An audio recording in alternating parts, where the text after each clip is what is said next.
welcome back and welcome to the weekend. Getting ready to kick it off here as we are on to Friday finally.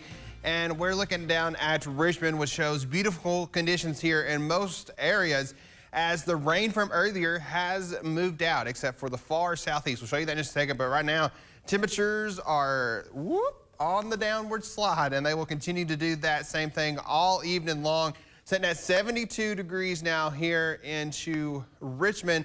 You can see lots of upper 60s to low 70s down south. We're at 77 momentarily here in Lexington, but that's getting ready to change. I can promise you that, because the cold front that you see in eastern Kentucky brought the rain showers today. There's another little bitty invisible cold front that is getting ready to push across I-65, eventually to the I-75 corridor this evening.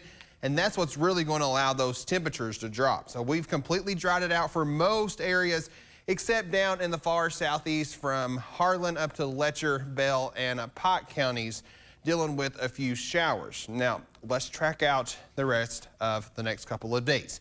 So quickly dropping into the 50s tonight. High school football fans, you want to take those jackets as you head out to the game. Starting our Saturday morning into the low 40s.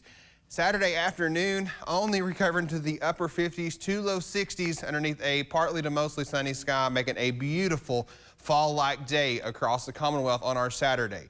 Sunday morning, frost on the pumpkins, folks. First time this year as temperatures hit the mid to upper 30s.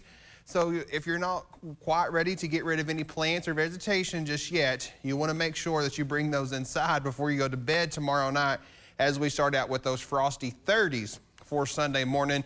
Sunday afternoon, temperatures struggling to get out of the mid to upper 50s for highs, with clouds beginning to move back in. Those clouds will lead to an additional system moving in on Monday. That's likely to bring in some additional rain showers, maybe some gusty winds.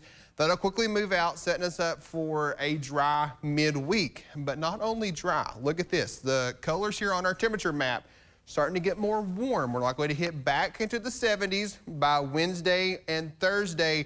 But you're noticing a cold front is once again on the way lurking. That'll come a week from now, next Friday. We could be dealing with some heavy rain. Maybe even the signal is there for some strong thunderstorms and high winds during that time. So make sure you're staying up to date before we get to Friday as we track out exactly what that system is going to do. And then behind that into next weekend, well, we're going to kind of copy this weekend with more cold conditions. Back in the short term, though, partly cloudy and very chilly tonight, low 40s. Tomorrow on our Saturday, near 60, partly cloudy, and that fall chill is in the air. 7-day forecast shows we're warming up to the low 60s by Monday and Tuesday, and then there's those low 70s on the way for Wednesday through Friday. And again, as we continue to watch next Friday, we'll see exactly what that system brings. But in the short time, it is a beautiful evening out there for all those Friday evening events.